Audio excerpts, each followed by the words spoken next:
In this video, we look at where you can get your copy of Blender and the installation process. Let's get started.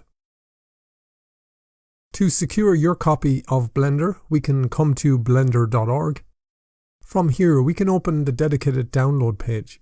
Here, you will find the latest stable version of Blender, which is heavily utilized by production studios. This particular version enjoys long-term support and is systematically updated for 2 years. So whether you are a production studio or an individual embarking on an extended project, this version will continue to receive crucial updates, patches, and bug fixes aimed at maintaining hardware compatibility. If you require a different version, there is an alternative. Click on the drop-down menu to select the version that aligns with your needs. Blender accommodates a trio of operating systems: Windows, Mac, and Linux. Should you prefer managing your applications via other platforms like Steam, Snap, or the Microsoft Store, relevant links are made available on the same download page.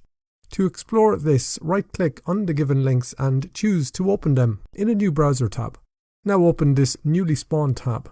If the Microsoft Store is your chosen platform, Blender can be effortlessly downloaded and managed from here. The same benefit applies if you are utilizing Steam or Snap, and these platforms facilitate the automation of updates for Blender. Let's come back to blender.org's download page. An often overlooked feature of Blender's official website is its comprehensive archive of all previous software releases. If there was a previous feature that interested you or you find yourself feeling nostalgic, click to navigate to the section listing these releases.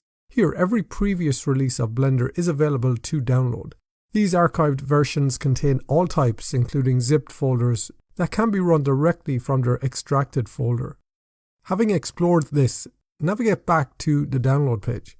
We are now ready to download and install the latest stable release of Blender. So let's click Download Blender. For the purposes of this demonstration, a Windows desktop is the platform of choice, although the installation process remains standardized across various operating systems. This could take a few moments, so I can speed this up. Once that completes, I can drag in a file browser with the location of the Blender download. This file serves as the installer, so we can initiate the installation process by double-clicking on it.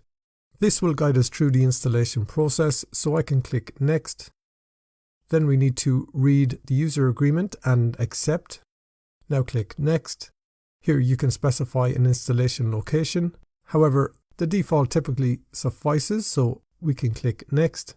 Now click Install and grant any necessary administrative approvals that may be prompted. The installation of Blender will commence, and I can speed this up. Once that completes, we can click Finish. Upon successful installation, a Blender application icon will be available on your desktop, so we can double click and launch Blender. This opens up into the splash screen.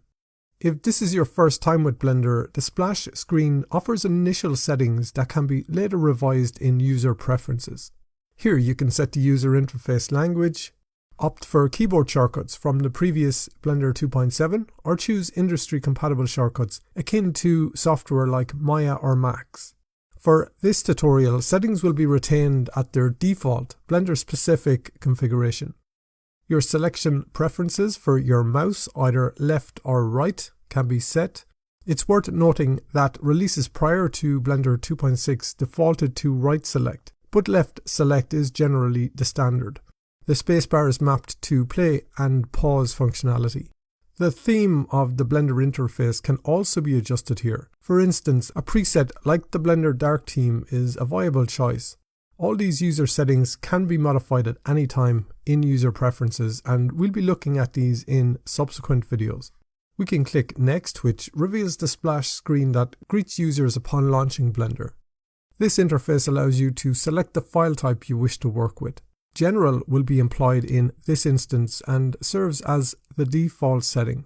The splash screen also grants quick access to Blender's official manual, or if you want to support Blender's development, you can do that with the link provided. To immerse yourself into Blender's working environment, we can click into the scene.